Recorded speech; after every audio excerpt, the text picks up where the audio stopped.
बारिश की आवाज के साथ रसोई में दो औरतें तनाव में समोसा बना रही हैं। काव्या, अब क्या होगा? सास जी तो कह रही थी कि अगर कोई शिकायत आई तो दोनों को घर से निकाल देंगी। अरे यार, अब तो मिलकर ही काम करना होगा, वरना आज दोनों की शामत आएगी। दोनों एक दूसरे को देखकर सहमी सी नजरों से अपना भविष्य सोच रही हैं। अभी तुरंत समोसे तैयार करो, मेहमान आने वाले हैं। अब कहानी शुरू होने से 3 दिन पहले चलते हैं। गुप्ता परिवार का घर, जहां दो बहुएं हमेशा आपस में तकरार करती रहती हैं। काव्या, तुमने फिर मेरी चीजें बिना पूछे इस्तेमाल की है। अरे बहन जी, यहाँ कोई तुम्हारा गांव तो नहीं है जो हर चीज अपने नाम पर लिखा हो। सुनीता ने अपनी दादी से परंपरागत खाना बनाना सीखा था। वहीं काव्या इंस्टाग्राम से नए नए व्यंजन सीखती रहती थी। मेरा तेल, मेरे मसाले बिना पूछे सब इस्तेमाल कर लेती हो। अरे तो क्या करूं? यहाँ दुकान तो है नहीं, हर कोने पर जैसे शहर में होती है। शहर वाली बहू हो तो यहाँ भी सीखना पड़ेगा साझा करना। उसी समय रामू, जो हमेशा घर के काम में मदद करने आता था, दूध लेने आया। अरे भाभी जी, आज फिर लड़ाई? मैं रोज सुनता हूँ। अरे रामू भैया, ऐसी कोई बात नहीं है। बस छोटी सी बात थी रामू भैया। रामू दूध लेकर चला गया। चुप हो जाओ दोनों, दिन भर बस लड़ते रहते हो। काम तो कोई ढंग से करता नहीं, बस बहस में माहिर हो। सास हमेशा दोनों के काम में कमी निकालकर उन्हें डांटती रहती थी। हमेशा हमारी गलती ही होती है, पता नहीं क्यों इतना गुस्सा करती रहती है। सच में कभी तो खुश होकर बात करती ही नहीं है। इसी तरह 3 दिन गुजरते हैं। अगली सुबह लक्ष्मी देवी बहुत गंभीर मूड में रसोई में आई। सुनो दोनों, मेरे भाई राकेश और भाभी सुधा परसों आने वाले हैं। जी सास जी, हम सब तैयारी कर देंगे। हाँ, तैयारी तो करनी ही होगी। और सुनो, अगर मेरे सामने कोई शिकायत की तो दोनों को सीधा अपने घर वापस भेज दूंगी। कल से ही सब तैयारी शुरू कर देना। दोनों बहुओं के चेहरे पर डर साफ नजर आ रहा था। 1 दिन का समय मिल गया था तैयारी के लिए।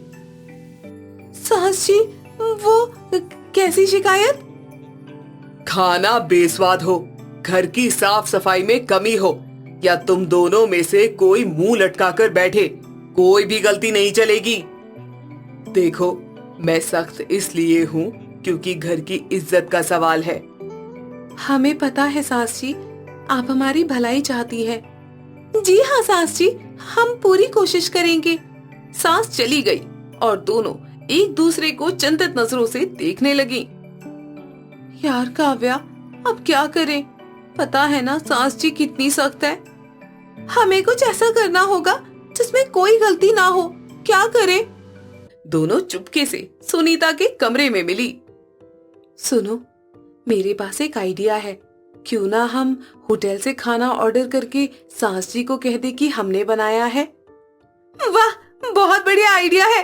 इससे तो कोई गलती होने का चांस ही नहीं। दोनों खुशी से अपना प्लान बनाने लगी। सुबह ही ऑर्डर कर देते हैं, सब कुछ परफेक्ट होगा। अगली सुबह जब दोनों उठी, तेज बारिश की आवाज आ रही थी।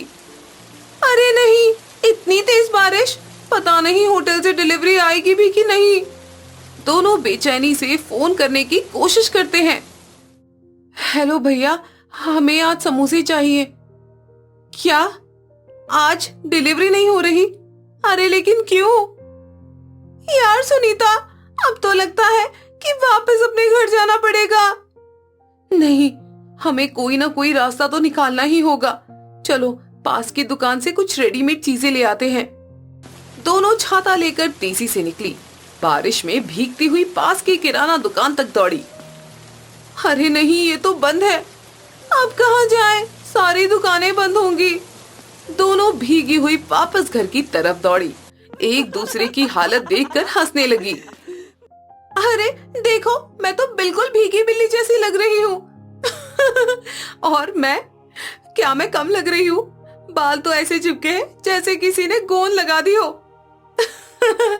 अरे यार, जैसे कहते हैं ना, आपत्ति में अक्ल आती है। सच में संकट में ही सद्बुद्धि आती है। फिर अचानक हकीकत का एहसास हुआ। अरे भाभी जी, मैं बाजार से आ रहा था। लक्ष्मी जी ने कहा है मेहमान 2 घंटे में आ जाएंगे। घर पहुंचते ही लक्ष्मी देवी गुस्से में चिल्लाने लगती है। अभी तुरंत समोसे तैयार करो, मेहमान आने वाले हैं। और हाँ, अगर कोई शिकायत आई तो दोनों को वापस अपने घर भेज दूंगी। दोनों की आंखों में आंसू आ जाते हैं। काव्या, अब क्या होगा? सास जी तो कह रही थी कि अगर कोई शिकायत आई तो दोनों को घर से निकाल देंगी। अरे यार, अब तो मिलकर ही काम करना होगा, वरना आज दोनों की शामत आएगी। दोनों एक दूसरे को देखकर सहमी सी नजरों से अपना भविष्य सोच रही थी। काव्या, अब सिर्फ एक ही रास्ता है, मिलकर काम करना होगा। हाँ, तुम क्या अच्छा बनाती हो? मैं मीठे समोसे बना सकती हूँ, गुड़ और नारियल वाले, दादी ने सिखाए थे। और मैं तीखे और चीज वाले इंस्टाग्राम पर देखे थे। चलो अलग अलग तरह के बनाते हैं। दोनों ने तुरंत काम बांट लिया। सुनीता ने गुड़ और नारियल पीसा, काव्या ने आलू और मसाले तैयार किए। मैं आटा गूंथती हूँ, तुम भरावन तैयार करो। हाँ, और ये चीज वाले अलग शेप में बनाते हैं ताकि पहचान आ जाए। चलो देखते हैं, हो सकता है अच्छे बन जाए। हाँ यार, मिलकर करने से सब अच्छा होगा। पहली बार दोनों साथ मिलकर काम करने लगी। तुम चीज वाले गोल बनाओ, मैं मीठे त्रिकोण में बनाती हूँ। और ये मिक्स वेज वाले चांद जैसे शेप में बनाते हैं। दोनों तेजी से अलग अलग तरह के समोसे बनाने में व्यस्त हो जाती हैं। ठीक उसी समय दरवाजे की घंटी बजती है। लक्ष्मी, कैसी हो बहन? अरे वाह, क्या खुशबू आ रही है। लक्ष्मी देवी मेहमानों को बैठाकर समोसे लेकर आती है। देखिए, मेरी बहुओं ने कितनी वैरायटी बनाई है। अरे वाह, इतने अलग अलग शेप्स में कभी नहीं देखे ऐसे। मीठे भी हैं और तीखे भी, बहुत टेस्टी है। तुम्हारी बहुएं तो बहुत क्रिएटिव है। ये चीज वाले तो कमाल के हैं, और ये गुड़ वाले भी। वाह लक्ष्मी, ऐसी होशियार बहुएं मिली। सुनीता और काव्या छुपकर सुन रही थी और खुशी से एक दूसरे को देख रही थी।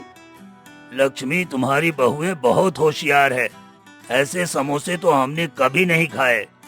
मेहमान खुशी से खाना खाकर चले गए और लक्ष्मी देवी बहुत खुश नजर आ रही थी। उमा की बहू निशा को हमेशा से ही आईफोन चलाने का बहुत शौक था। जब भी आईफोन की कोई नई सीरीज आती तो निशा सबसे पहले उसे लेने के लिए पहुंच जाया करती और अपने पुराने आईफोन को भी वो अपने पास ही रखा करती। अब क्योंकि आईफोन बहुत ज्यादा महंगा आता है, इस तरह उमा को अपनी बहू के आईफोन खरीदने से बड़ी दिक्कत थी। ऐसे एक दिन जब निशा आराम से अपने आईफोन को हाथ में लिए इंस्टाग्राम स्क्रॉल कर रही थी, तभी वहाँ पर उमा आती है और बोलती है, बहू, ये सारा दिन 1.5 लाख का फोन हाथों में लेके बस उंगलियां ही घुमाती रहती है। तेरे पास और कोई काम नहीं है क्या? क्या करूं माँ जी, मैं आईफोन है ही इतना अच्छा कि चला चला के मेरा मन ही नहीं भरता है। पता नहीं क्या स्वाद आता है तेरे को इन आईफोन चलाने में। हर साल तो इतने सारे पैसों को यूं ही आग लगा देती है सिर्फ एक फोन लेने में। तो क्या हुआ माँ जी, शौक बड़ी चीज है। इंसान कमाता किस लिए है? अपने शौक पूरे करने के लिए। अरे तुझे पता भी है कि अब तक तेरे पास कितने सारे आईफोन इकट्ठा हो चुके हैं? कभी गिने नहीं है, फुर्सत मिलेगी तो जरूर गिनूंगी। वैसे पुराने आईफोन मैं किसी को देती नहीं हूँ। हर साल मैं नया आईफोन लेकर आती हूँ और पुराने वाले को कलेक्शन के तौर पे रख देती हूँ। अरे तेरे पास इतने सारे आईफोन है ना कि तू चाहे तो एक आईफोन की दुकान खोल ले बहू। बात तो सही है माँ जी, दुकान तो मैं खोल सकती हूँ, लेकिन मैं किसी को अपना आईफोन बेचना ही नहीं चाहती हूँ। अरे बेशरम, ढक्कन से शक्ल की, तुझे पता भी है कि तू एक आईफोन लेने के चक्कर में कि तू कितने सारे पैसों को यूं ही पानी में बहा देती है। जाते हैं तो चले जाए पैसे, कम से कम शौक तो पूरे होने चाहिए ना। फोन चलाते चलाते निशा सब कुछ बोल ही रही होती है कि तभी उसके सामने इंस्टाग्राम पर आईफोन की रील आती है। इस रील में आईफोन की अपग्रेड सीरीज के नए नए कलर्स को दिखाया गया था। निशा उस रील को देखती है और बोलती है, अरे वाह, कितने सुंदर सुंदर कलर हैं। ये व्हाइट वाला तो बहुत ज्यादा अच्छा लग रहा है। ये सिल्वर वाला उससे भी ज्यादा अच्छा है। दिल तो कर रहा है कि सारे के सारे ले लूं। ले ले ले ले ले ले, अपने लिए तू ले ले, चाहे तो अपने मायके वालों की या मेरी या अपने पति की किडनी क्यों ना बेच दे। ले ले बेटा ले ले, चाहे तुझे सबकी किडनी क्यों ना बेचना पड़े, ले ले। और ये सारे फोन खरीद के ना तो एक काम करियो, दुकान लगा लियो। आप किडनी की बात कर रही हैं माँ जी? अगर मुझे दिल, गुर्दे, फेफड़े सब कुछ बेचना पड़े ना तो मैं वो भी बेच के आईफोन ही लूंगी। अरे निकम्मी, चलाएगी तो एक ही ना, इतने सारे लेने का क्या फायदा। और भला कोई इंसान एक साथ इतने सारे आईफोन चला सकता है क्या? पर कलेक्शन तो कर ही सकती हूँ ना। अब मेरे दिल की चाहत है कि मैं आईफोन के सारे कलेक्शंस अपने पास रखूं। उसमें हर कलर होने चाहिए, तो मुझे तो हर एक कलर का आईफोन लेना पड़ेगा जो मेरी साड़ी से मैच करे, क्योंकि जब मैं कोई नई साड़ी पहनूंगी तो उस कलर का आईफोन लेकर बाहर जाऊंगी। बहू, मुझे तो ऐसा लगता है ना कि तूने अपनी शर्म और अकल दोनों बेच खाई है क्या? बता दे तू आज मुझे। हाँ, आईफोन के लिए तो मैं कुछ भी कर सकती हूँ। बस अब तो मैं अपने आईफोन का कलर का कलेक्शन बढ़ाना चाहती हूँ। निशा की बात सुनकर बेचारी उमा का तो सर ही घूम जाता है। दिन गुजरते जाते हैं। ऐसे ही निशा एक एक करके नए नए कलर्स के आईफोन खरीदना शुरू कर देती है। एक दिन दो आदमी हाथ में कुछ पेपर लिए उसके पास आते हैं और उमा बोलती है, आप कौन है और यहाँ मेरे घर में किस लिए आए हैं? नमस्कार मैडम जी, हम लेना देना बैंक से आए हैं। निशा जी यहीं रहती हैं क्या? जी यहीं रहती है, लेकिन ये लेना देना बैंक से हमारा कोई भी लेना देना नहीं है। फिर आप यहाँ पे किस लिए आए हैं? निशा जी ने बैंक से लोन पास करवाया था, उसके ही कुछ फॉर्म हमें फिल करवाने हैं। उनके सिग्नेचर भी चाहिए, कुछ इन्फॉर्मेशन चाहिए जो कि हमें अपने फॉर्म में फिल करनी है। क्या लोन लिए? कितने का लिया है? जी बस यही 5 लाख का लोन लिया है उन्होंने। इतना सारा लोन? और इतने सारे लोन का मेरी बहू करेगी क्या भला? और किस चीज के लिए लिया उसने इतना सारा लोन? जी उन्होंने अपनी सारी ज्वेलरी गिरवी रखकर लोन लिया था। भैया, ये सारा लोन कब तक लौटाना है? 1 साल के अंदर रिटर्न करना होता है मैम। अगर उन्होंने ये नहीं किया तो उनकी सारी ज्वेलरी बैंक के नाम हो जाएगी। आदमी इतना सब कुछ बोल ही रहा था कि तभी वहाँ पर निशा आ जाती है और बोलती है, आप लोग आ गए। मैं सुबह से आपका ही इंतजार कर रही थी। लाइए बताइए कौन से पेपर्स हैं जिसमें मुझे साइन करने हैं, और फिर आप जल्दी से मेरा लोन पास करवा दीजिए, क्योंकि मुझे मेरे आईफोन के नए नए कलेक्शंस लेने हैं। जितने पैसे मेरे पास थे वो सारे यूज हो चुके हैं, इसलिए मुझे लोन लेना पड़ रहा है। इससे पहले उमा कुछ बोल पाती, निशा जल्दी जल्दी सारे पेपर साइन कर देती है और वो आदमी वहाँ से चले जाते हैं। तभी उमा निशा पर भड़कते हुए बोलती है, अरे बहू, तेरी अक्ल पे क्या आईफोन के पत्थर पड़ गए हैं क्या? अरे इतना सारा लोन उठाने की क्या जरूरत थी तुझे? और ये सारा लोन तुझे पता है इसी साल के अंदर देना होगा। अरे दे देंगे माँ जी, पैसों की क्या ही कमी है। कमी नहीं है? अरे बहुत कमी है, इसलिए तो तूने इतने सारे पैसों का लोन लिया है। अरे तो क्या हो गया माँ जी, मैंने कहा ना, शौक बड़ी चीज है। अरे मुझे तो समझ नहीं आ रहा बहू कि तू इतने सारे आईफोन का करेगी तो करेगी क्या? किसी मेले में जाके ठेले पर दुकान लगाने का इरादा है क्या? अगर है तो वो भी बता दे मुझे। कैसी बात कर रही है माँ जी आप? आईफोन भी कहीं ठेले पे बिकते हैं क्या? बहू, तूने क्या आईफोन को सब्जी भाजी समझ रखा है कि ये भी ले लेती हूँ वो भी ले लेती हूँ, वो ज्यादा अच्छा है वो ले लेती हूँ, वो मार्केट में नया है ये ले लेती हूँ। मेरे और मेरे आईफोन को लेके आप कुछ मत कहिए। मैं चाहे अपने आईफोन की दुकान लगाऊं, चाहे उसे अलमारी में सजा के रख लूं, चाहे बदल बदल के हर दिन नया आईफोन यूज करूं, इससे आपको क्या? और मुझे तो ऐसा लग रहा है ना कि तू अपने आईफोन के चक्कर में ना किसी दिन मुझे और अपने पति को भी बाजार में बेच आएगी। आपको बेचने की कुछ ज्यादा ही जल्दी है माँ जी। कभी कहती हैं किडनी बेच दो, कभी कहती है इसे बेच दो, कभी कहते हो उसे बेच दो। अब तेरे लक्षण ऐसे ही है बहू, क्या करूँ मैं? कुछ मत करिए, आराम से बैठिए। और आप भी ना ये एंड्रॉइड फोन छोड़ के आईफोन चलाना शुरू कर दीजिए। मुझे तो ये एंड्रॉइड फोन समझ ही नहीं आते हैं। नहीं नहीं, मैं तो अपने इसी फोन में खुश हूँ। मुबारक हो तुझे तेरा आईफोन, मुझे नहीं चाहिए। इतना कहकर उमा वहाँ से चली जाती है। दिन गुजरते जाते हैं और निशा कभी लोन लेकर तो कभी अपनी ज्वेलरी को बेचकर कभी किसी न किसी तरीके से अलग अलग रंग के आईफोन लेकर कलेक्शन पूरा कर लेती। ऐसे एक दिन निशा अपने सारे आईफोन को अपने बेड पर सजा कर रखती है और आराम से लेटकर उन्हें देखते हुए बोलती है, क्या जिंदगी है मेरी। लोगों के पास एक आईफोन नहीं होता है और मेरे पास एक से बढ़ के एक कलेक्शन है आईफोन की। सारी सीरीज है आईफोन की। आईफोन खरीदने में तो कोई मुझे मात ही नहीं दे सकता है। इतने आईफोन तो एप्पल के स्टोर में भी नहीं होंगे जितने मेरे पास रखे हुए हैं।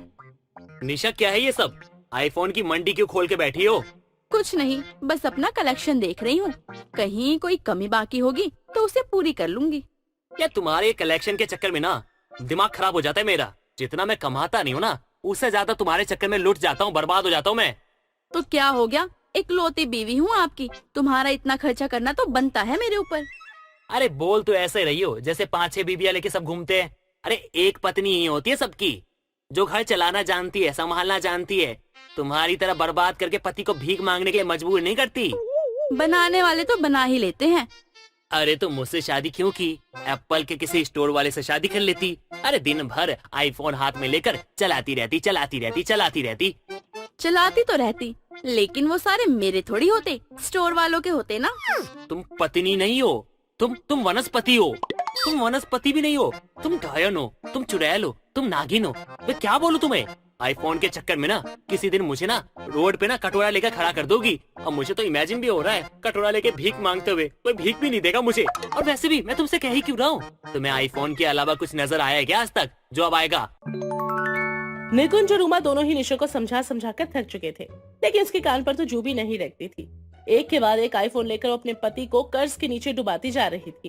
अब तो बात इतनी ज्यादा बिगड़ गई थी कि निशा ने बिना किसी से पूछे अपने घर के पेपर भी गिरवी रखकर कर्जा उठा लिया था, वो भी सिर्फ और सिर्फ आईफोन का कलेक्शन बढ़ाने के लिए। ऐसे एक दिन जिन लोगों के पास निशा के पेपर्स गिरवी रखे हुए थे, उस आदमी की पत्नी अनीता उमा के पास आती है और बोलती है, अरे ओ मैडम, क्या देखी जा रही हो मुझे बार बार? तुम्हें एक बात बता दूं, तुम्हारे पास ना 1 हफ्ते का वक्त है ये मकान खाली करने के लिए, ठीक है? इस मकान को ना जल्दी से खाली कर दो बस। अरे तुम कौन होती हो हमें हमारा मकान खाली करने की धमकी देने वाली?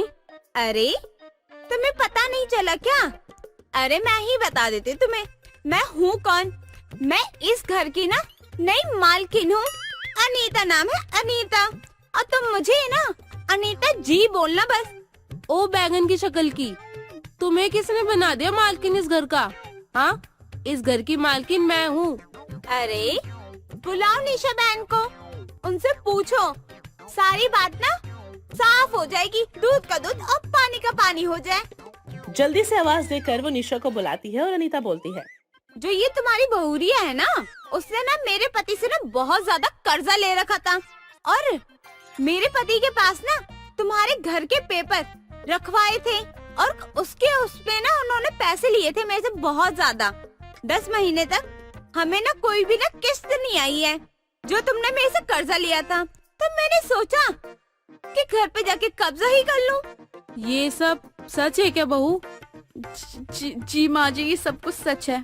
पर तूने कर्जा लिया क्यों, जब तूने बैंक से ऑलरेडी लोन लिया था? माँ जी, वो आईफोन के कलेक्शन को बढ़ाने के लिए मैंने घर को गिरवी रख दिया था। मैंने सोचा कि बाद में पैसे दे दूंगी, लेकिन मेरे पास तो पैसे ही नहीं है। मैं कहाँ से दूं इन्हें? निशा भी इतना बोल ही रही थी कि तभी वहाँ पर बैंक का आदमी फिर से घर पर आता है और वो वहाँ आकर बोलता है, अरे वाह, अच्छा वो निशा जी आप हमें घर पर मिल गई, क्योंकि इतने दिन से मैं आपको फोन, मैसेज, कॉल ये सब कर रहा हूँ, आपका कोई जवाब नहीं आ रहा है और न ही आपने किसी भी मैसेज का, कॉल का रिटर्न जवाब दिया। आपके लोन के पैसों का ओवरड्यू हो चुका है मैम। अगर आपने पैसा नहीं दिया तो आपकी जो सारी ज्वेलरी है ना वो बैंक की हो जाएगी। हे भगवान, बस यही चीज की कमी थी। इस लड़की ने आईफोन की दुकान लगाने के चक्कर में ना हमें कहीं का नहीं छोड़ा, हमें भिखमंगा बना दिया हर जगह से। माँ जी, वो मैं ये सब क्या कर रही है बेशरम? तुझे जरा सी भी शर्म नहीं आई ये सब करते हुए? हमें रोड पे ले आई तू। अनीता और वो बैंक का आदमी उमा को जी भर के बेइज्जत करते हैं, वो भी सिर्फ और सिर्फ निशा के आईफोन के कलेक्शन की वजह से। शाम को निकुंज घर पर आता है तो उमा ये सारी बातें उसको बताती है। अब उसके पास इतने पैसे भी नहीं थे कि वो सारा कर्जा उतार सके। घर के साथ साथ घर के सारे गहने भी निशा की बेवकूफी की वजह से हाथ से जा चुके थे। अब उमा निकुंज और निशा के साथ एक चोल में किराए पर कमरा लेकर रहने लगती है। अभी निशा के पास उसके आईफोन का कलेक्शन जो का त्यों था। इस आईफोन की वजह से ही मेरा परिवार आज इस हालत में है। क्यों ना अब इस आईफोन का इस्तेमाल करके मैं अपने परिवार वालों की हालतों को सुधार दूं। जितना कलेक्शन मेरे पास है इतना तो शायद किसी के पास होगा भी नहीं, पर मैं करूँ कैसे? इस आईफोन के जरिए मैं अपने परिवार की मदद कैसे करूँ? अगर बेच दूंगी तो भी ये किसी काम नहीं रहेंगे, क्योंकि आधे से ज्यादा तो कोई खरीदने को तैयार ही नहीं होगा। ऐसी काफी सोचने समझने के बाद निशा यूट्यूब पर आईफोन से रिलेटेड अपना एक चैनल बनाती है, जहां पर वो अपने पूरे आईफोन के कलेक्शन की जानकारी देना शुरू करती है। हर एक आईफोन के फीचर्स, कलर्स और बाकी सारी चीजों के बारे में बताने लगती है और इसकी यूट्यूब आमदनी शुरू हो जाती है। जिसके बाद निशा एक एक करके सबसे पहले अपने सारे बैंक के लोन खत्म करती है और जहाँ पर उसके घर के पेपर्स रखे हुए थे वो कर्जा भी पूरा कर देती है और अपने सास और पति के साथ वापस अपने घर लौट आती है। शुक्र है भगवान का कि ये जो तूने आईफोन का कलेक्शन रखा था ना, ये हमारे कहीं तो काम आ रहा है, वरना तूने तो हमें कहीं का नहीं छोड़ा था। तेरे कारण तो भीख मांगने की नौबत आ ही चुकी थी। निशा, मेरी एक बात तुम ध्यान से सुनो। देखो, कोई भी चीज की आदत, शौक एक हद तक हो ना तो सही रहता है। हद से ज्यादा हो जाए तो बहुत नुकसानदायक होता है। और हमारी लाइफ की सारी प्रॉब्लम अभी तुम्हारे कारण और तुम्हारे शौक के कारण ही हुई है। लेकिन अभी भी वक्त है, संभल जाओगी तो सब कुछ सही हो जाएगा। वरना मुझे तो अभी भी इमेजिन हो ही रहा है, मैं और मेरी माँ कटोरा लेके भीख मांग रहे हैं। इसलिए अपने आप को सुधारने की कोशिश कर रही हो तो सुधार लो मेरी माँ, वरना मैं और मेरी माँ भीख मांगते हुए अच्छे नहीं लगेंगे। मुझे मेरी गलती समझ आ गई है। मैंने जो ये इतनी आईफोन की दुकान लगा रखी है, अब मैं इसी से जितना मैंने उड़ाया है उससे ज्यादा कमा के दिखाऊंगी। जैसे मैं आप लोगों को इस घर में वापस लेकर आई हूँ, वैसे ही आप देखना, अब मैं सारे पैसे घर में वापस लेकर आऊंगी। देर से ही सही, लेकिन निशा को आखिरकार अपनी गलती का एहसास हो चुका था। वहीं दूसरी तरफ निशा का आईफोन बनाया हुआ यूट्यूब चैनल और भी ज्यादा तरक्की करने लगा था। निशा के वाकये बिल्कुल सच हो जाते हैं। जितना पैसा उसने आईफोन खरीदने पर लगाया था, उससे कहीं ज्यादा वो अपने सास और पति को अब कमा कर दिखाती है। ये बात है बीती रात की, जब विक्रम और शिफाली क्लब में पार्टी कर रहे थे। वहाँ उन लोगों के दोस्तों ने उन्हें कुछ ज्यादा ही ड्रिंक करा दी थी। ड्रिंक के नशे में दोनों एक दूसरे में इतने खो जाते हैं कि उन्हें किसी चीज का होश नहीं रहता। जिसके कुछ देर बाद दोनों विक्रम के घर थे और उसके बाद शिफाली विक्रम को किस करती है और उसके करीब आने लगती है। वो दोनों एक दूसरे के आगोश में खो जाते हैं। अगली सुबह जब विक्रम की आंख खुलती है तो वो देखता है कि शिफाली सो रही थी और विक्रम खुद से कहता है, सच में आज कितनी हंसी रात थी। आज से पहले मुझे ऐसा कभी महसूस नहीं हुआ। जितना सोचा था, शेफाली तो उससे ज्यादा एक्टिव लड़की निकली। मुझे इतने मजे आज से पहले कभी नहीं आए। विक्रम शिफाली के बारे में सोच रहा था कि तभी शिफाली अपनी आंखें खोलती है और वो बहुत प्यारे सी आवाज में विक्रम को विश करते हुए कहती है, गुड मॉर्निंग जान।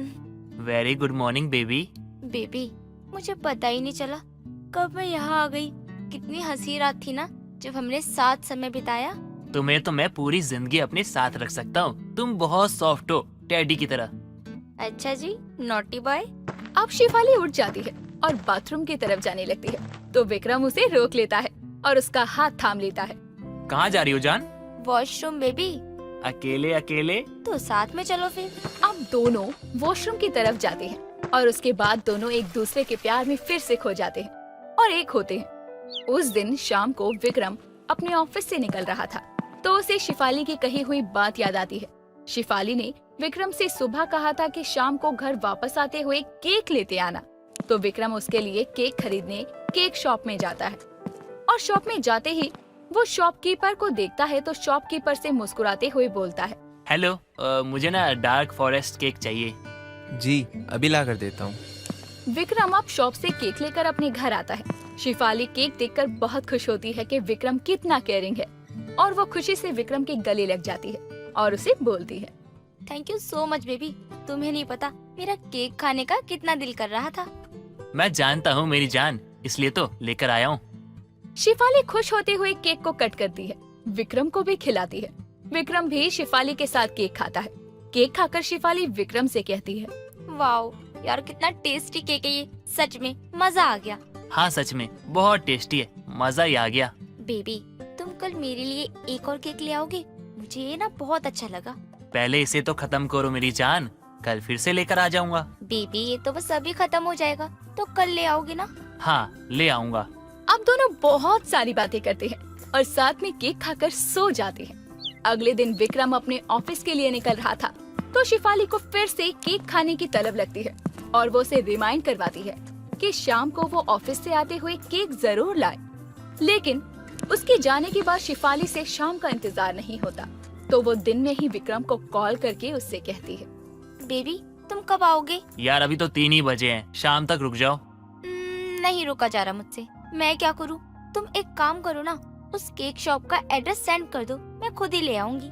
ठीक है मैं करता हूँ। अब विक्रम शिफाली को एड्रेस सेंड कर देता है।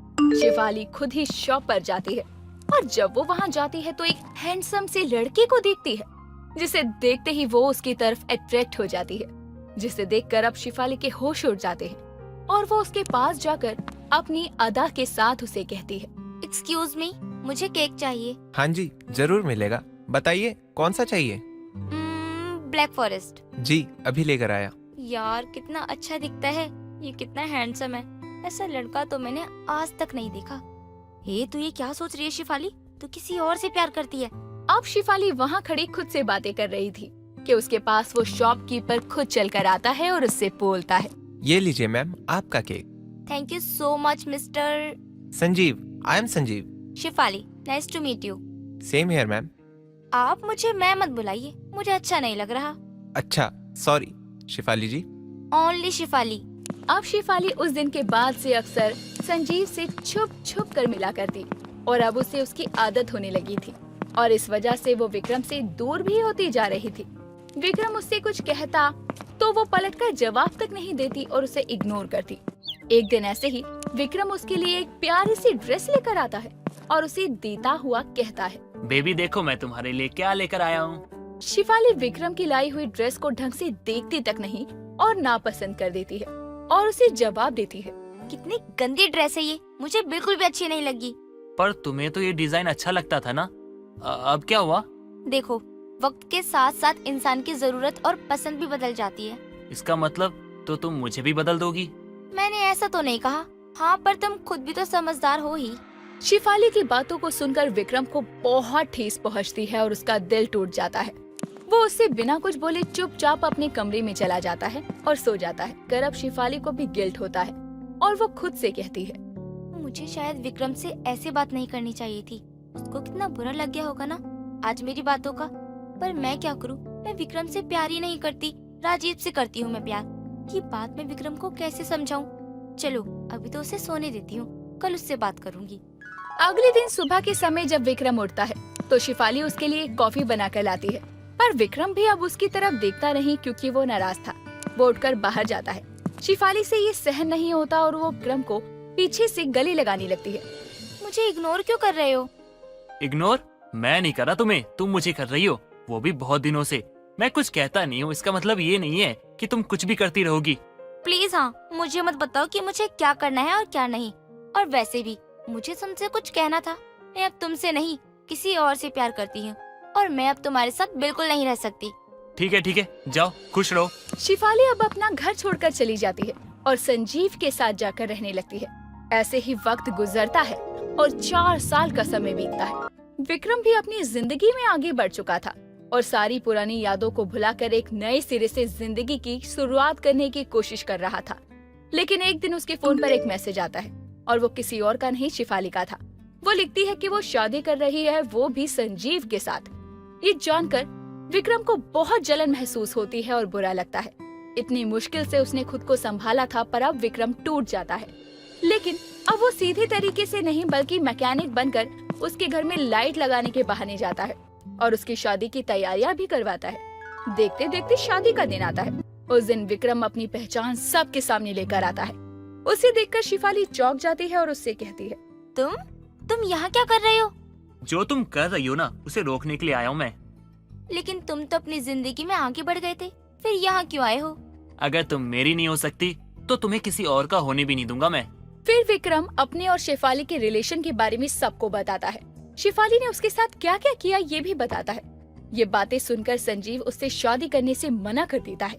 शेफाली बीच मंडप पर रुस्वा हो जाती है और विक्रम उससे कहता है, अब तो तुम्हें मुझसे शादी करनी ही पड़ेगी। कभी नहीं, मैं तुमसे शादी कभी नहीं करूँगी। चाहे मुझे सारी जिंदगी कुंवारी ही क्यों न रहना पड़े। फिर शिफाली वहाँ से चली जाती है और अब वो ये शहर भी छोड़ देती है। ऐसे विक्रम और शिफाली ना कभी एक दूसरे के हो पाते हैं और ना ही किसी और के। लेकिन बाद में विक्रम को अपने किए का पछतावा होता है कि उसने शिफाली का बसता हुआ घर ही उजाड़ दिया। अंकित ऑफिस से घर आया होता है और जूते निकालने लगता है। जूते निकालते समय अंकित लड़खड़ा सा जाता है और गिर पड़ता है। अंकित को जमीन पर पड़ा हुआ उसकी पत्नी शालिनी देख लेती है और वो अंकित के बाल खींचते हुए उससे कहती है, तुम्हारी हिम्मत कैसे हुई मेरे घर में पीकर आने की? तुम्हें जरा भी ख्याल नहीं आया ना अपनी बीवी का कि वो क्या कहेगी? बस मुंह उठाकर पी ली और घर चले आए। नहीं, मैंने शराब नहीं पी है। तुम गलत समझ रही हो शालिनी। अच्छा जी, मैं गलत समझ रही हूँ। तुम्हारी ये जुबान और तुम्हारी ये पैर लड़खड़ाते हुए मुझे साफ नजर आ रहे हैं और तुम अब भी मुझसे झूठ बोलने की हिम्मत रखते हो। चलो अंदर चलो, तुम्हें तो मैं बताती हूँ। शालिनी अंकित को अंदर लेकर जाती है। अंकित के मुंह से बियर की काफी ज्यादा महक आ रही थी, जिसकी वजह से शालिनी का गुस्सा और भी ज्यादा बढ़ जाता है। शालिनी तभी एक बड़ा सा डंडा लेकर आती है और अंकित को मारने लगती है। अंकित को मारते हुए शालिनी कहती है, एक तो मेरे घर में पी कर आए हो और ऊपर से झूठ भी बोल रहे हो कि मैं पीकर नहीं आया।